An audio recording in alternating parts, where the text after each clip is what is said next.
Perfect. So this webinar is presented to you by the Federation of Canadian Municipalities, FCM, and FCM has been the national voice of municipal government since 1901. So we foster the development of sustainable communities to improve quality of life by promoting strong, effective, and accountable municipal government across Canada. With over 2,000 members, FCM represents the interests of municipalities on policy and program matters that fall within federal jurisdiction. Now, some of you may know us because of the Green Municipal Fund, which is a fund that was established in 2000 by the Government of Canada when they endowed FCM with $550 million to establish the Green Municipal Fund. And GMF, or the Green Municipal Fund, is your partner in sustainability. We offer you the tools and the resources, as well as the funding that can help move your project forward in areas as diverse as brownfields, energy performance, water performance, waste reduction, transportation, and, of course, brownfields. GMF funding is available to all municipal governments and their partners in eligible projects. Since inception, we've funded over 1,000 initiatives in over 500 communities across Canada. So if you haven't already taken a look at our website and our funding offer or our resources, I encourage you to do so. So today's presenters, there's myself, Alex Fergus, and there are also my colleagues, Stephanie and Benjamin. And so we're all on the line today to help you answer questions, whatever questions you may have about brownfield revitalization in your municipality. So don't be shy. Throughout the webinar, whenever you have any questions or comments, concerns, whatever, just type them into the chat box, and we will do our best to answer you. So before we get started, I thought it was interesting to kind of point out who is attending this webinar. So there's a whole bunch of people who signed up from across Canada, which is really fantastic. And if you look at this word cloud, you'll see that there's lots of different planners, different energy and environmental people within municipalities. There are consultants, different project managers, there's a bunch of mayors and municipal councilors. Welcome to all of you. This is, hopefully this will answer your questions and answer your needs as well. So the agenda for today, we're going to be going through what is a brownfield, the key challenges for brownfield redevelopment, the benefits of redeveloping brownfields, as well as walking you through the brownfield best practices that FCM has developed. Then we'll move on to FCM funding for brownfields. We'll have opportunities for Q&A throughout the webinar. And then we'll invite you to sign up for a follow-up micro-learning series where you can learn more about brownfield revitalization, and finally provide you with our contact information.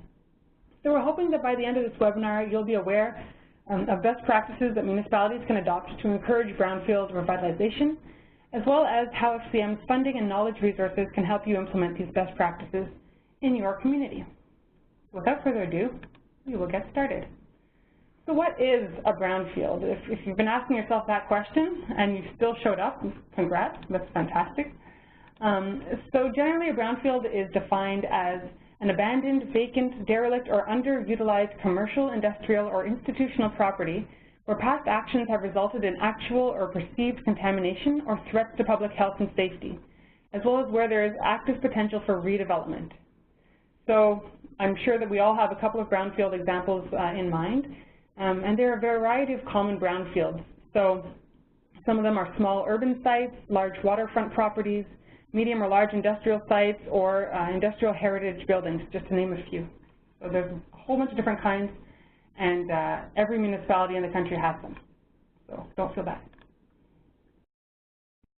So there are a couple of key challenges for brownfield redevelopment that make it a little bit more complex than just a regular development.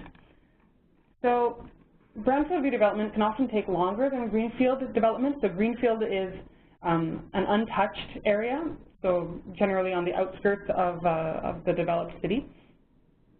And the reason why it can take longer to redevelop brownfields is because more studies and regulatory approvals are required. Complex and lengthy approval processes, the potential for discovering unexpected contamination can also impact timelines, and they can also significantly affect a project's financial viability if they're not addressed properly.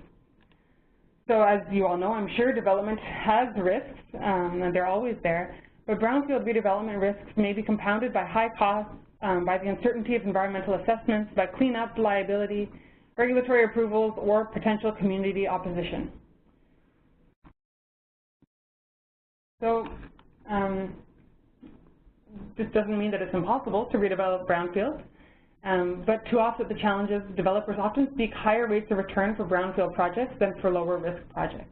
And if local market conditions prevent developers from achieving a targeted rate of return, a site will generally sit idle unless the municipality intervenes to make redevelopment attractive. Now you may be wondering, with all these complicated issues surrounding brownfield redevelopment, what are the benefits of redeveloping them? So as brownfields are typically abandoned industrial or commercial lands, they're generally situated in mature neighborhoods, downtowns, or along the water.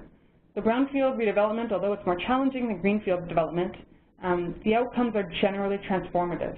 So when you redevelop a brownfield, it can reduce eyesores, it can improve the value of neighboring buildings and businesses. It also increases neighborhood appeal, improve the quality of the soil, air, and water in the immediate surrounding environment. It can bring an abandoned or devalued site into use, which generally generates higher municipal property taxes. And it can help densify the downtown core, which puts less pressure to develop on greenfields. So SDM has produced tools and advice to help you with your brownfield redevelopment process, and that's what we're going to walk through today.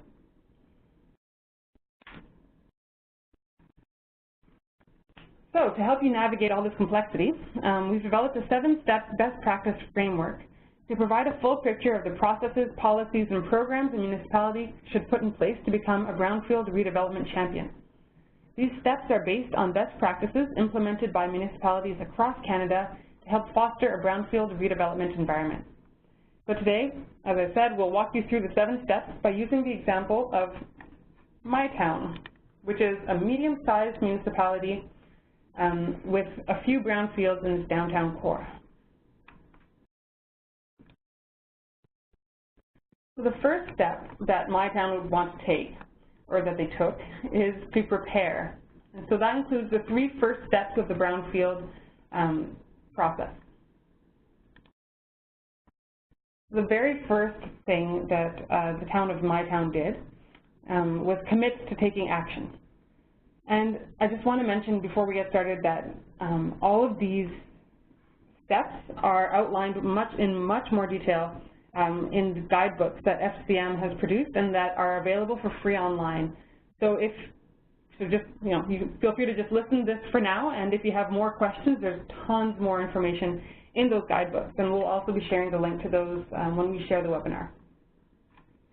So my town wanted to bring a new life to their downtown core.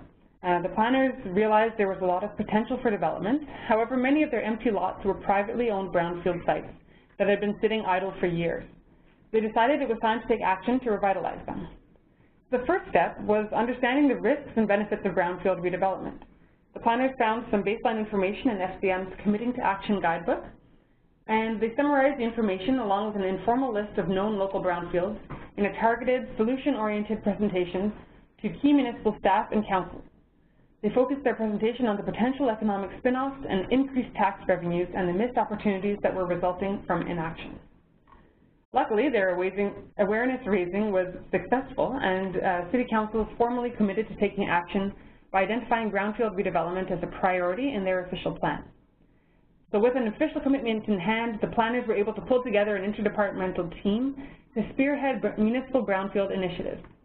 The team included a council champion, as well as a staff member from the Environment, Public Works, Finance, Economic Development, and Planning departments. The team chose one member to be the unofficial brownfields coordinator to lead regular meetings and ensure that senior administration were kept up to date.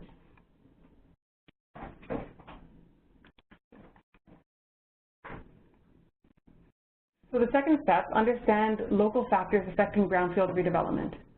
Once the group was created, the first step to understanding how to revitalize brownfields was to better understand their characteristics. So to learn about the policies and regulations influencing brownfield redevelopment in their province, they consulted the provincial brownfield roadmaps on FCM's website. And I know there are people from a variety of different provinces on the line today. If you're interested in learning more about what your province is doing or what the regulations are in your province, Feel free to check out these brownfield roadmaps. They are available online, and they're also up to date. So then the town of my town then identified the individuals and organizations in their community that could potentially play a role in brownfield redevelopment, such as landowners and developers. Using information gathered by different team members, they were able to develop a brownfield inventory to detail the sites, the ownership, the physical characteristics, the redevelopment potential, the land use, and environmental conditions. A point person was identified in the planning department to maintain the information in the inventory over time. My town used the data sources and checklists in the Libre guidebook on brownfield inventories to ensure they didn't forget any steps. And with that detailed information about brownfields in hand, the working group was able to understand the extent of brownfield issues in their municipality and have a sense of the redevelopment potential of local sites. And once they were able to understand the landscape, they decided to build partnerships with brownfield stakeholders. So because there are numerous ways in which municipalities can help catalyze brownfield redevelopment, the team wanted to consult those that are on the front lines of the redevelopment process to choose approaches that best responded to the realities of their local context. The team consulted municipal staff from a variety of departments, elected officials, development professionals, brownfield industry experts, funders, relevant provincial ministries, and local community members. And by building relationships with all these different brownfield stakeholders, the team was also able to better understand their needs. So they organized meetings to inform the municipality's approach and to learn about potential partnerships and support. Through the meetings, the brownfield team was able to better understand the redevelopment barriers and opportunities in their municipality. They also gained buy-in for municipal action. The team then met with funders to learn about funding options for brownfield projects in their community. They also contacted provincial ministries and other municipalities as well to better understand how they could play a role in the brownfield redevelopment process. So what's key to understand here is that the relationships developed at this stage were really critical to the success of my town's future brownfield initiatives. You develop the relationships at the beginning, but you keep working with them until the very end. So we're just going to take a quick question break to check in with you to see if you have any questions about the process so far. But I'm also interested in hearing if any of you have already worked with brownfields or around brownfield redevelopment, if you've encountered any of these challenges or used any of these solutions in your municipality. So you can answer by typing your answer into the chat box or typing in your question.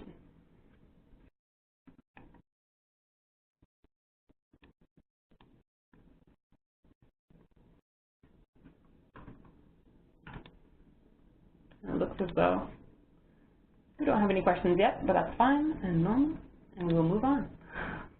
So the second step in the brownfield redevelopment process is to strategize.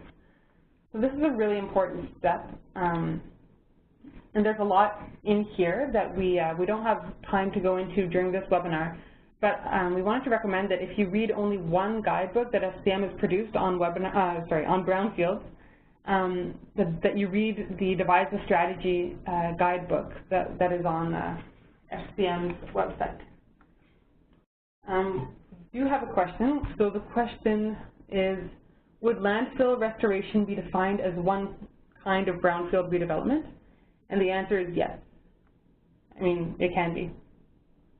We will get into that a little bit later during the funding presentation. Hope that answers your question. So in the Devise a Strategy step, the town of my town used the feedback from their partners and stakeholders, and the Brownfield Working Group began to develop an official brownfield strategy.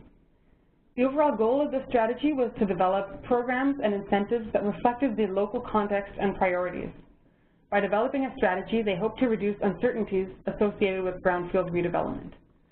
A brownfield strategy is really key to clarify that your municipality is very interested in redeveloping brownfields, which is why this is such an important step. So as their brownfield inventory analysis identified the downtown brownfields as a priority, my town decided to start by creating a district-scale strategy focusing on brownfields in the downtown core. So instead of reinventing the wheel, city staff used SDM's Devise a Strategy guidebook, as well as other municipal strategies as examples to know what to include in theirs. They based their ideas on site assessments and analysis, as well as on the feedback gained from discussions and consultations with partners and stakeholders. When devising ways to reduce development barriers and stimulate developers' interest in local brownfield sites, the planners focused on their priority sites, so as we said in the downtown core, and developed tailored incentives that would likely help stimulate their redevelopment. They decided to focus their incentives on reducing parking requirements, waiving development fees, streamlining application approvals, and improving customer service. They also launched a community engagement process to define clear redevelopment visions for some priority brownfield sites in an effort to attract developer interest. Finally, the strategy included performance indicators to help the team track project impact and report on it. The indicators were selected again based on those listed in the Libre Devise a Strategy guidebook. Finally, the municipal councillor responsible for the brownfields file brought the strategy before council, where it was officially adopted. And you'll see on the bottom left or bottom right corner of your screen that there's a little money bag. That means the GMF funding is available for this step. So if you're interested in devising a strategy for your municipality, you can apply for funding under Brownfield Action Plan. And again, we'll speak to this more later during the funding presentation. So the third part of their overall brownfield process was to implement. So first of all, they started by promoting their brownfield programs and opportunities. So to raise awareness about the municipality's desire to redevelop brownfields in its downtown core, the planners began crafting a brownfield marketing and communications plan for their brownfield programs. They began by identifying their target audiences and key messages. As their strategy aimed to revitalize brownfields in the downtown core and position the municipality as a supportive partner in the brownfield redevelopment process, they focused their messaging around the benefits of building downtown, the new incentives, and the availability of the brownfields coordinator. They promoted their brownfield programs and available sites to property owners, developers, environmental consultants, and real estate professionals by proactively arranging meetings and speaking at events. Promotion also became a standing item for the brownfield team's meetings. This helps track the performance of each promotional campaign and adjust the message as necessary. And promotion of the brownfield programs, although it's in the third step, it's kind of an ongoing process, right, where you want to continually promote your brownfield programs and opportunities so that new developers can be aware, or that even people who have previously benefited from your different brownfield incentives can just know about the different changes or different updates that you might be making to your brownfield program. Then they wanted to manage their brownfield initiatives effectively. So to increase efficiencies, the brownfield coordinator was identified as the point person for all queries about the brownfield program.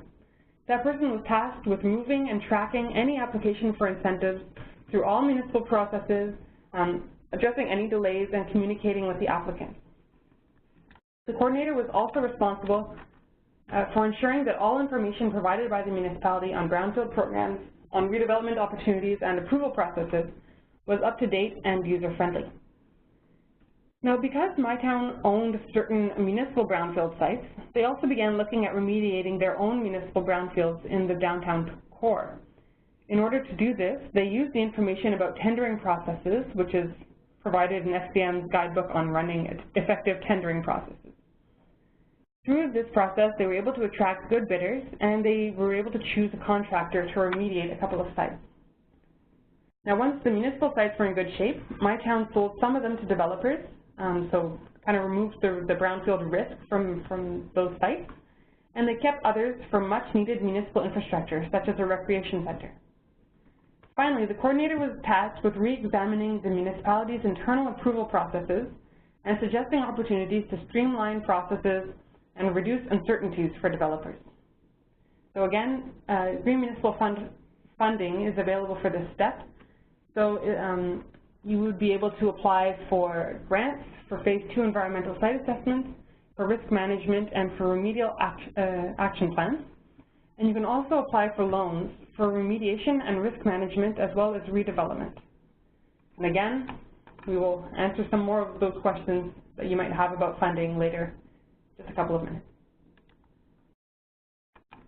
And now the final step was to evaluate. So the Brownfield Working Group continued to meet on a regular basis to monitor the Brownfield program and strategy and to modify internal processes when necessary. The coordinator was responsible for evaluating the costs and benefits of the program and assessing whether the desired outcomes were being achieved. Whenever possible, the coordinator and other members of the Brownfield group visited each remediated Brownfield site to see the impact firsthand and to provide information to the developers and to potential developers. The coordinator was also responsible for assessing client satisfaction levels. They ran exit interviews with all developers and property owners that received incentives. This helped the coordinator better understand the barriers and keys to success. As a result of the feedback, the municipality adjusted their own program. A yearly report outlining the program's successes was provided to council and made publicly available online. And the council member in the group provided regular updates to city councilors when necessary. Thanks to this, council and citizens are aware of the town's efforts and the positive results that have been generated. Now, because the municipality promoted the success of their Brownfield programs, developers and property owners are now more inclined to take advantage of these programs to redevelop brownfields since they see the concrete benefits. So now that the program is running smoothly, my town's job is to ensure that it remains current and reevaluate the types of incentives as needed. To further promote the municipality as a brownfield leader, the town is applying for various awards. And they're also considering extending the incentives to a different area in the municipality with a high concentration of brownfield sites. This is part of their ongoing reevaluation of the program and their celebration of their successes. We have two questions here that we will address in just a minute.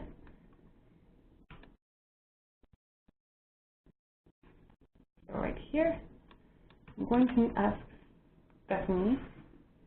The first question is, so this concept is for all potential brownfield sites, not just municipally owned sites, and is a team to be led by the municipality.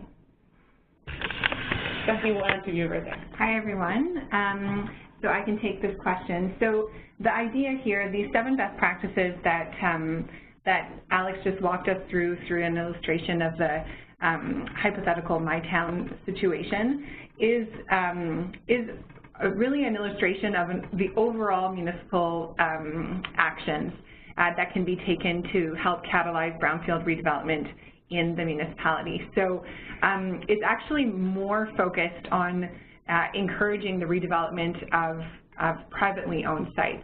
So everything we're talking about around developing your strategy, brownfield programs that include financial incentives, you know, developing good customer service, as well as, you know, streamlining application processes and that sort of thing, is really geared towards creating an open for business kind of environment for in your municipality, and really positioning your municipality as one that is ready to partner with and work with developers to try to get these sites redeveloped. So as Alex mentioned, brownfield redevelopment is complex. You know, there are developers out there that are very well versed in the area, and they know exactly what they're doing. They're familiar with the provincial approval processes and the municipal approval processes, and those are generally developers that are going to be targeting the larger sites, so the developers that have quite a bit of capital that they can put towards these kinds of projects. If we're talking about smaller, more urban sites that are like, you know, an abandoned gas station, for instance, that may be of interest to a smaller kind of developer who has never done a brownfield redevelopment before, that's really what this best practice framework is kind of talking about. It's really about the hand-holding that can happen or that might be necessary in those kinds of situations, and also the financial incentives that might be required to tip the project viability into, you know, the area of financial viability. So that's sort of what we were talking about. But of course, some of the best practices that Alex mentioned around, for instance, understanding the landscape, conducting a brownfield inventory, those are all good things that municipalities should be doing for their own sites anyways. So there's some of the best practices that are kind of applied to both municipal and privately owned sites. So I hope that answers your question. Gail. Great, thank you, Stephanie. We have a second question from Maggie. So about land acquisition and whether that land acquisition would be eligible for FCM grants. And generally, the loans that we offer for landfill capital redevelopment projects are not used to cover the cost of land acquisition. So typically, that kind of cost is excluded from the loans that are offered through GMF. You know, I always welcome questions on an individual basis, but typically costs of land acquisition are not eligible to be covered by FCM. However, if you do acquire land and then you want to remediate it. Exactly. So the capital project loans, which we're about to discuss in just a minute, will be able to cover the cost of remediation on acquired sites. And then we have another question about, from Deirdre, about is there room within the FCM's GMF framework for fostering the local economy through partnerships between municipalities and local technology companies? If so, can we recommend a strategy for local technology companies to get involved? I mean, yes, there's definitely room for that type of approach in the best practice framework. So in the third step where we're talking about building partnerships, we do talk a lot about, you know, really getting more familiar with local stakeholders that might be involved in brownfield redevelopment. So whether these are technology providers that are actually helping with the remediation of the site, or they're you know, technology providers or local industries that might actually be reusing the brownfield sites for their own industrial growth. So definitely I would say that yes, that is included. And I would say that a really great example of that is a lot of the brownfield redevelopment that's actually happened in Kitchener, Ontario, in their downtown core has actually, a lot of the local companies that have benefited from that have been local tech startups. And there's also a Google office that is in one of their former brownfield sites. So there has been a lot of interest in these kind of tech companies setting up shop in these former you know, industrial spaces that are quite appealing for certain, you know, the creative class, if you want, or the knowledge economy. So that has been a really big success for the city of Kitchener with their brownfield program. We also have the FCM Innovation Network, which you can go to our website and learn a little bit more about the FCM Innovation Network, which fosters relationships between municipalities and local innovative companies. The last question I see here from Dustin Hoft is if there are any examples of on-farm projects and whether agricultural municipalities can leverage funding. In the presentation I'm about to give, we do have a few examples. None of them are on-farm in particular, but you'll see some of the examples of different kinds of sites that have been remediated and redeveloped through FCM funding. So I'm hearing that, oh, here we go. We lost audio a little bit. Ben, do you want to just... Yeah, if anyone has any issues with audio, just write a quick note to us, and if we see more, you know, that a number of people are having trouble, we'll do our best to pause and repeat. Right. All right, so I'm going to continue now with the presentation on SDM's funding offer. Oh, I'm sorry, we have no, that's fine. All right, we'll get back to that. Yeah. So again, thank you all for joining me. My name is Benjamin, and I'm an advisor with our program's outreach team.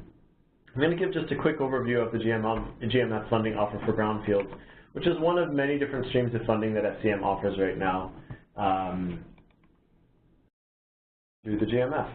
Over the next 10 minutes, I'll start with a project example that's looking at the cotton mill in Cornwall, and then I'll give a little bit more of an in-depth overview of FCM funding for brownfields, including examples of funded projects in each of the categories of FCM funding. I'll wrap up with some information on how to contact us for further details about projects in particular that you may have in mind. And throughout my presentation, I'm going to be focusing on innovative approaches to brownfield redevelopment, which is not always a requirement in order to access GMF funding, but it is something that we look for in all the applications that we receive. So the cotton mill in Cornwall was built at the turn of the last century, and it operated but was abandoned. It is 3 different buildings on a 2.5 hectare site. The cotton mill itself did not generate a lot of toxins, but the site was heavily contaminated with heavy metals and other materials. And eventually, one of the 3 buildings on the site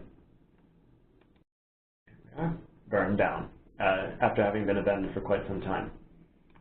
A private developer did some site investigations and discovered that there wasn't a lot of penetration of the heavy metals into the soil. Most of the contamination was contained within the top 0.6 meters of the site, and that there were some areas of the site that would be quite easy to remediate to residential standards.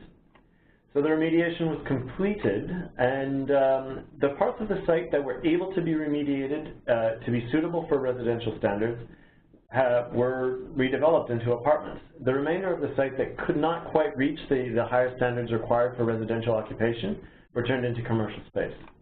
And ultimately, 160 new apartments were built on the site, 70,000 square feet of commercial space was completed, and a very attractive new downtown part of Cornwall was completed along the waterfront in Cornwall.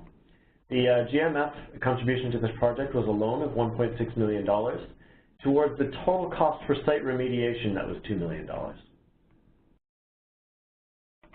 Overall, GMF is looking for brownfield projects that will result in remediation and risk management of the site to provincial or territorial standards.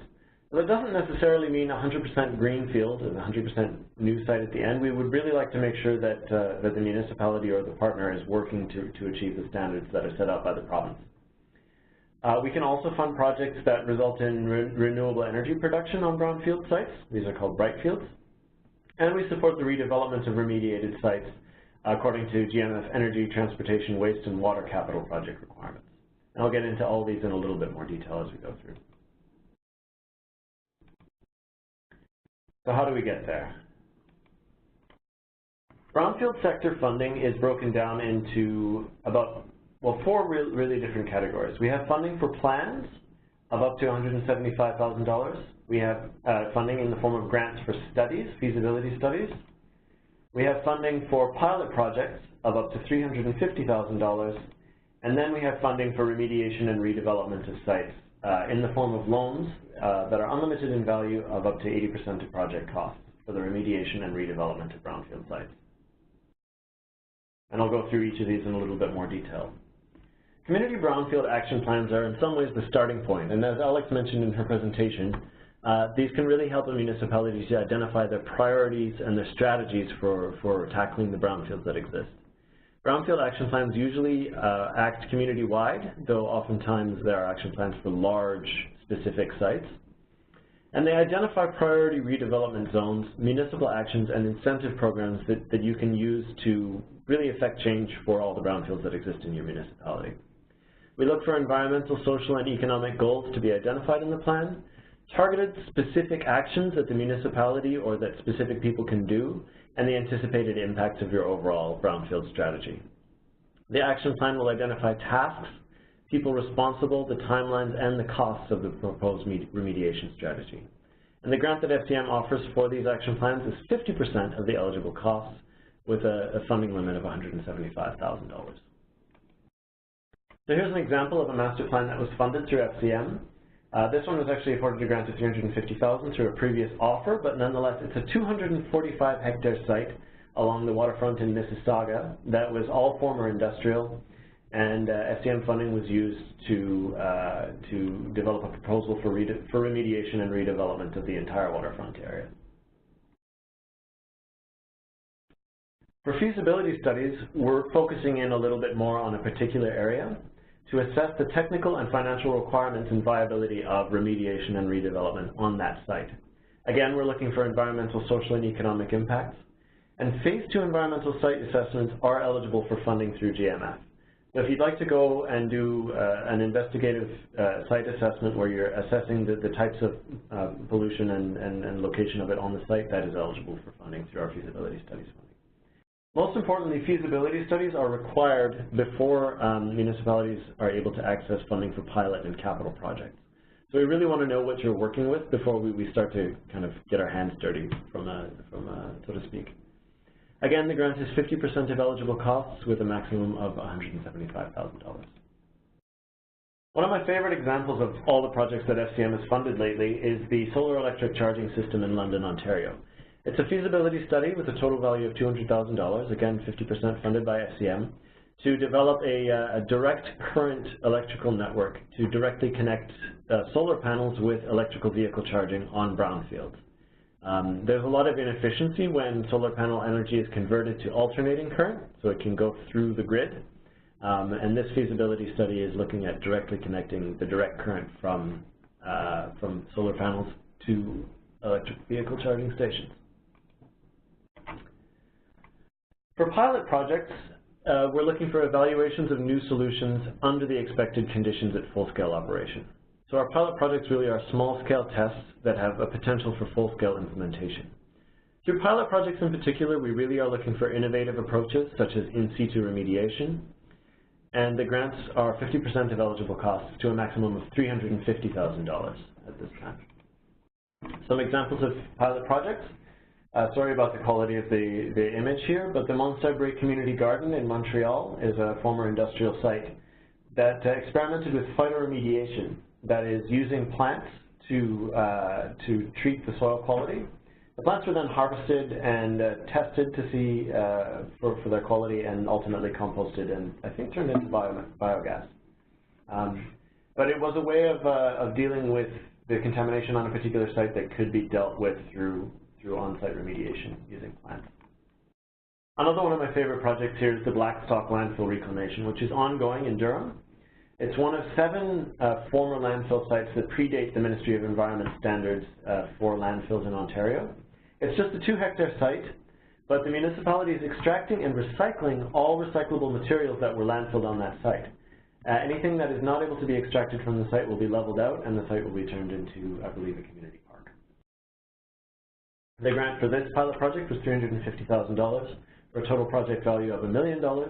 But the most interesting thing from Blackstock is that they're evaluating the financial feasibility of recovering recyclables from former landfills.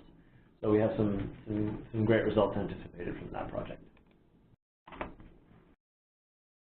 Now turning the conversation over to capital projects, GMF offers unlimited loans for up to 80% of the eligible costs of a capital project for the remediation or redevelopment of an existing brownfield site. Again, these are unlimited loans, so you'll see an example that goes up into the tens of millions of dollars. It is for remediation and risk management, provincial and territorial standards. So if you have a site that needs to be remediated to get rid of potential threats to health and safety of the public, we can definitely offer funding for that. We also offer funding for redevelopment. So renewable energy projects and redevelopment that fulfills the GMF requirements for energy transportation, waste, or water, which generally means developing efficient zero-energy buildings on top of brownfield sites, can also be funded through our capital projects funding. But it is worth noting that as long as you're treating the soils on a site, that can be funded through capital projects. So a good example of that is the Icon Fox Tower redevelopment in Edmonton. The site is a former gas station that lay vacant for a number of years, and it was redeveloped in 2 phases where this contaminants, it was a very attractive downtown development site, but unfortunately there were a lot of hydrocarbons in the soil. So in order to remediate, they had to just remove the soils from the site, and the cost of remediation totaled up to $7.7 million, of which $6.3 million was financed through a GMF capital loan. The terms of the loans are flexible. Loans are available to municipal governments and partners and on a limited basis to private sector, but we should really discuss that on a project-by-project basis. We have a continuous intake of capital project loans for brownfields and a continuous intake of applications for all other SDM funding for brownfields. The terms are flexible with repayment periods up to 20 years and generally favorable interest rates. And we have the possibility of multiple disbursements. So if you'll achieve different accomplishments throughout the course of your project, we'll be able to disperse as you go through. The terms are essentially customized to the project. I invite you to take a look at our approved project database, which is available on our website in English and French, and take a look at some examples of the projects that have been funded through GMF for brownfields. You can use the filters to specify your search to just look for brownfields projects. And we'll do a quick run through of a project here that was funded from beginning to end through GMF. And the point really is to show that throughout the life cycle of a project, the funding can come available to finance the most important parts of the project. So the project is Greenwich Mohawk in Brantford, Ontario. FCM supported with funding for the Phase 2 environmental site assessment, 2 pilot projects, and with the overall site remediation.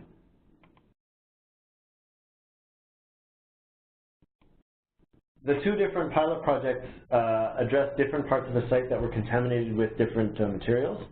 The overall Greenwich Mohawk site was used for a lot of different industrial uses over the lifespan of its use in industry. And so different contaminants affected different parts of the site, and so they tested out different strategies for remediation of those contaminants in different areas. Each of those 2 projects received $175,000 through GMF, and ultimately the information collected through those pilot projects was used in the overall capital project to remediate the 5.4 hectare site using some soil removal, some in situ remediation, and some other strategies according to the needs of each part of the site. So that's about it for the presentation on funding. Of course, you're always welcome to sign up for our newsletter at scm.ca/SDM Connect, which provides lots of great information about funding opportunities, and to contact me directly with information about a particular project that you may have in mind. Great. Thank you very much. So we're going to open up the floor to a couple of questions. I know we answered some of them earlier, but if you have any questions, now's your time. Ben is here. You can ask him questions about our funding offer. Otherwise, if you have any specific projects that you'd like to discuss, I know he'll be happy to receive your emails or your phone calls. So you have his contact information as well. So we have one question. Would cost incurred before the grant approval be eligible? Generally not. We look for costs that have been incurred after we receive the application for funding. So if you have a previous project, unfortunately, projects that have been completed wouldn't be eligible for funding through SCM. But it's the reception, it's the date of reception of the application and not the date of the approval of the grant. Yes, that's very true. So as long as you've applied to us for funding before the project's gotten started, we can work with you on that. We have another question about land acquisition. So is the cost of land purchase an eligible cost under the loan program? We can't finance the purchase of land, unfortunately. It's just not one of the eligible costs that are included in our Brownfield funding. But again, if you are able to purchase it and you want to remediate it or you want to redevelop it, come back. We might have a better answer for you. Are there any other questions?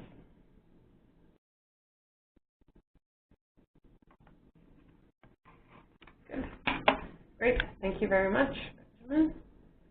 I just want to go back here. All right. So hopefully we've all been able to learn a couple of things about brownfield redevelopment and brownfield remediation today. So we just wanted to finish with a couple of key takeaways from the case study, but from the best practices that we've observed from across the country. So first of all, municipal buy-in for action is key. And so if your municipality wants to show itself as being a leader or a brownfield champion, that's always more attractive for a developer than a municipality that doesn't necessarily have a strategy or doesn't have a plan to deal with the brownfields on their land. So when a municipality really promotes themselves as a brownfield champion, we see very strongly correlated effects. Now, relationship building with brownfield stakeholders will help ensure your success. So again, we spoke quite a bit about the variety of different stakeholders and partners that should be approached to work on both the brownfield strategy, but also on the implementation and the promotion of brownfield programs. So that's another really key element to success. When devising a brownfield strategy and program, focus on your priority sites and on incentive measures that have good return on investment. So this is really important, and again, you'll find this in the Devise a Strategy guidebook. But essentially, it's important to be as specific as possible about the different kinds of brownfields that you're hoping to redevelop. So if you're able to develop a vision or a plan that can then guide your brownfield strategy, it will make a huge difference because it will just be more clear for anyone interested in developing the site. And then with regards to incentive measures, make sure that they have a good return on investment. Don't go bankrupt trying to stimulate brownfield redevelopment. There's a whole bunch of different kinds of incentives that you can implement that are low cost or that simply waive different costs rather than providing money to developers, and those can be really helpful for municipalities, especially small to medium-sized municipalities that may not have the budget to be able to pay for brownfield redevelopment. If you want to proactively promote your brownfield programs, track their efficiency and measure their impact, it's always easier to sell that back either to council or to the municipal administration, to your citizens, whoever your stakeholders are. It's extremely helpful to have information and data about the brownfields that you have redeveloped and their benefits for the community. And there's a variety of different social, economic, and environmental benefits that you might want to take a look at. And take time to celebrate your successes. So again, if you do something that's great, don't keep it internally. Share that with your citizens. It might help with community opposition or with community buy-in, with attracting developers. So it's a really important thing to do, to celebrate when we do good work.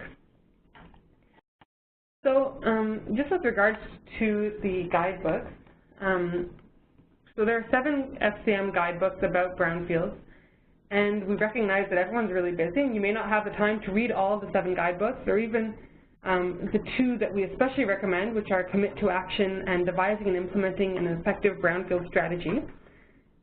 But if you do have time to read a quick email once a week, we are launching a Brownfield learning series, and I will just pull up the slide here.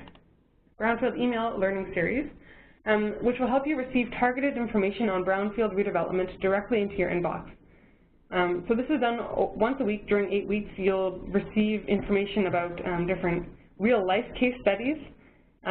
You'll learn about funding and learn about the different resources that we have, as well as learning about the best practices that we've seen from across the country. So to stay tuned, you can you can sign up for SDM Connect, which is at sdm.ca/SDM Connect. And that's an e-bulletin that comes out maybe 1 time a week, 1 or 2 times, and provides municipal practitioners with tons of information about just different funding, different resources that we have, and it will provide you with a link to access the Brownfield email series. So we have 3 questions. First question is, will we be sharing the presentation? Yes, we will. So this webinar recording will be shared with you. Then the second question is, where can we download the guides? So we will also be sharing the link to FCM's Brownfield guides when we share the presentation with you. But otherwise, you can go onto sdm.ca and you can type in Brownfields in the search bar, and it should provide you with the guides. And then we have a third question, which is, what premium is for loan interest rate comparing to IO loans? Does it vary depending on applicant's credit rating? Is credit rating required? So we do have slightly variable loan interest rates, but in general they are favorable, and most municipalities have very similar credit ratings. Most municipalities in Canada have excellent credit. So we have the same loan interest rate in general for most municipal applicants. For private sector applicants, we do an evaluation of credit. There are a number of private sector applicants that have received funding through our Brownfield funding before that we know well how to work with.